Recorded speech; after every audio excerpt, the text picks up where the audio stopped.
Bienvenue les amis, quel plaisir de vous retrouver encore aujourd'hui pour cette toute dernière session et l'étude de ce livre Rendez-vous service pardonner. Alors aujourd'hui, nous allons voir ensemble quels sont les 5 outils essentiels et je dirais même nécessaires pour accorder le pardon et puis notamment vivre en paix. Alors je sais que ça peut paraître bête comme ça, mais le premier outil indispensable et nécessaire pour accorder le pardon, d'après vous, c'est quoi? Eh bien, c'est d'en avoir envie. Eh oui, il faut le désirer, avoir envie de pardonner à l'autre. En gros, il faut aussi en avoir marre, aussi surtout, de vivre dans l'échec pour vraiment désirer vivre autre chose. Et puis du coup, accorder le pardon. Voilà, en premier lieu, donc, il faut le désirer. Alors, autre chose qui paraît évident et qui ne l'est pas forcément tant que ça, c'est qu'après le désir de vouloir pardonner, eh bien, il faut ensuite prendre la décision de le faire. Ah oui, ça aussi, c'est essentiel, effectivement. Car souhaiter pardonner ne suffit pas. Non, il faut prendre la décision. Cette décision ne doit pas être dictée en plus par vos émotions. Vous n'avez pas à ressentir que vous avez envie de pardonner, mais juste à obéir à la parole de Dieu et à vous dire que vous avez envie de vivre un style de vie différent. Vous devez dominer sur vos émotions, les amis. Alors, troisième outil indispensable, alors c'est vrai que parfois ça nous paraît carrément inhumain de pouvoir pardonner certaines choses et parfois je pense à des choses terribles qui nous ont été faites et notamment Joyce Meyer, elle en fait part dans le tout dernier chapitre de son livre, c'est le nombre de fois où son père l'a violée. Elle dit quand même qu'elle s'est fait violer par son père entre 9 ans et 17 ans, elle s'est fait violer plus de 200 fois. Est-ce que vous imaginez combien elle a dû pardonner? Et c'est pour ça qu'elle mentionne ce troisième outil, c'est la dépendance à Dieu pour prendre les bonnes décisions. Parce que c'est vrai que humainement, il nous est parfois impossible de pardonner parce qu'on ne comprend pas, mais Dieu va vous donner la capacité de pardonner par son Saint-Esprit et par l'amour inconditionnel qu'il peut mettre en vous pour ces personnes-là. Alors le prochain outil et la quatrième étape pour arriver à pardonner, eh bien c'est d'arriver, on va dire, à prier pour vos ennemis. Alors c'est vrai que j'ai envie de dire que humainement, on aurait plutôt tendance à ne pas le faire. Qui peut prier pour ses ennemis? Personne. Car ça nous demande de compter sur l'amour de Dieu, justement, qui lui nous aime de manière inconditionnelle. Il est toujours prêt à pardonner aux pécheurs, à reprendre n'importe qui dans ses bras à partir du moment où il y a une repentance. Alors c'est vrai que nous, on n'est pas capable de le faire. Et j'avais envie de vous lire à la page 120 de ce livre-là, ce que Joyce Meyer relève, notamment que l'absence de prière pour nos ennemis est à mon avis une des causes essentielles de notre difficulté à mener à bien le processus du pardon. Nous avons l'intention de pardonner, mais si nous négligeons cette étape vitale que Dieu nous a ordonnée, nous n'y réussirons pas. Comme quoi, prier pour ses ennemis, c'est un commandement de Dieu. D'ailleurs, Jésus, c'est ce qu'il nous a demandé de faire et qui a paru complètement fou à l'époque aux yeux de ceux qui l'écoutaient. Et d'ailleurs, aujourd'hui, ça n'a pas changé. Ça paraît fou, mais c'est tellement essentiel.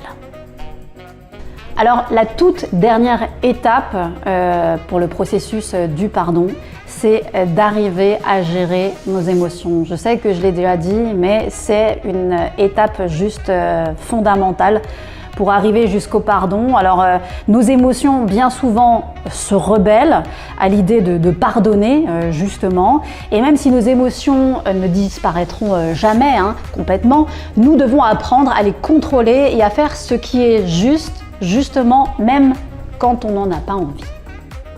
Et c'est pour ça que j'avais envie de vous parler aussi de l'histoire de ce couple. Je vous en parle brièvement, c'est mentionné dans ce livre, si vous voulez avoir plus de détails. Un couple qui s'appelle Ginger et Jim. Ils sont mariés depuis 15 ans, ils ont 2 belles petites filles. Ils sont tous les deux investis dans leur église depuis des années. Mais un jour, Ginger découvre que son mari est totalement esclave de la pornographie. Quand elle découvre ça, elle se sent complètement trahie en fait. Jamais elle aurait pu penser que son mari était face à la pornographie quasi tous les jours, plusieurs fois par jour depuis des années. Et c'est vrai qu'elle n'a pas su quoi faire à ce moment-là et elle s'est dit, est-ce que mon couple va réussir à traverser cette épreuve? Comment je vais faire pour arriver tout à nouveau à lui faire confiance? Pour elle, c'était de l'infidélité. Il y a deux écoles pour ça, hein. Ceux qui disent, bon, bah, ça fait partie de la vie, c'est pas très grave. Et puis il y a ceux qui disent, moi, c'est comme s'il m'avait trompé physiquement, le fait de d'être face à la pornographie.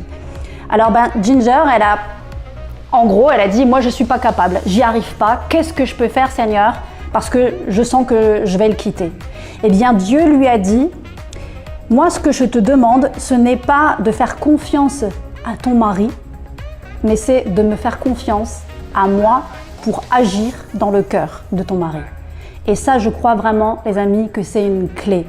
Je vous assure que parfois, on peut se sentir complètement perdu quand on est face à ça. J'ai moi-même fait l'expérience dans une relation précédente de ce genre de choses-là. C'est vrai qu'on se sent trahi et qu'on manque de confiance, mais comme Ginger l'a vécu, faites confiance à Dieu pour agir dans le cœur de votre mari ou même de votre femme. Alors, deuxième histoire d'un couple dans ce livre qui a également dû faire preuve d'un pardon divin, finalement, quand parfois on s'en sent plus capable. Deuxième couple, c'est la femme qui, pour le coup, trahira son mari avec son propre pasteur qui lui-même était le meilleur ami de son mari. Je ne sais pas si vous m'avez suivi. Donc, vous imaginez l'état de trahison dans lequel pouvait être son mari. Et franchement, lui, pareil, non seulement senti trahi par son meilleur ami, trahi par sa femme, ne sachant pas comment faire pour pardonner, donner cette part de don à l'autre. Eh bien, Dieu dit à cet homme, ta seule chance de sauver ton couple, c'est d'aimer ta femme comme Christ a aimé l'Église. Il a donné sa vie pour elle. Wow, franchement, moi je vous dis, ce livre-là, il est bouleversant, vraiment, et on y découvre encore plein d'autres clés, plein d'autres situations qui nous donnent aussi des réponses. Et d'ailleurs, à la fin de ce livre, eh bien, c'est Joyce Meyer elle-même qui donne une part de son témoignage et notamment le pardon aussi qu'elle a dû accorder à son propre père qui, je vous le rappelle, l'a violée plus de 200 fois au cours de sa vie. Elle a dû pardonner à sa mère qui était au courant de ce qui se passait mais qui refusait d'intervenir par peur justement de son père. En tous les cas, dans ce livre-là, vous allez pouvoir avoir des clés vraiment pour pardonner. Relire ce qui est essentiel. Dieu va vous aider aussi à pardonner. Vous devez compter sur lui, les amis, pour demeurer dans la paix et justement faire ce pas vers l'autre, mais aussi vers votre propre liberté. Donc voilà, nous arrivons à la fin de cette étude de ce livre-là. Rendez-vous service, pardonnez, reprenez le contrôle de votre vie. J'espère que tout ce que nous avons partagé ensemble lors de toutes nos sessions a pu vous aider à aller de l'avant, à pardonner, que ce soit à vos amis, que ce soit à un conjoint, que ce soit à des parents ou même à des enfants qui ont pu vous blesser. Vous savez, le diable fera toujours tout pour vous diviser parce qu'il connaît la puissance du pardon qui veut vous propulser tellement plus loin. Le pardon peut vous aider à atteindre les objectifs et le plan de Dieu pour votre vie. Alors moi, je tiens aussi à remercier Bibli, l'application Bibli, qui a mis à notre disposition au cours de ces 5 semaines justement la lecture de ce livre. Vous pouvez avoir ce livre encore à la maison si vous décidez que vous avez envie de le relire chez vous. Eh bien, c'est sur la librairie CLC, vous avez le lien sous la vidéo. Moi, je remercie également ce café dans lequel nous pouvons tourner. C'est le café 7VB du côté de Mulhouse. Merci aussi à eux pour tous les partenaires que nous avons. Merci à vous pour votre fidélité. Et puis bien sûr, on se donnera rendez-vous pour un nouvel ouvrage de Joyce Meyer très bientôt. En attendant, n'hésitez pas à nous laisser vos commentaires, vos impressions, vos réflexions, vos questions également. Sans doute qu'un live se prépare très prochainement pour pouvoir en parler tous ensemble en direct.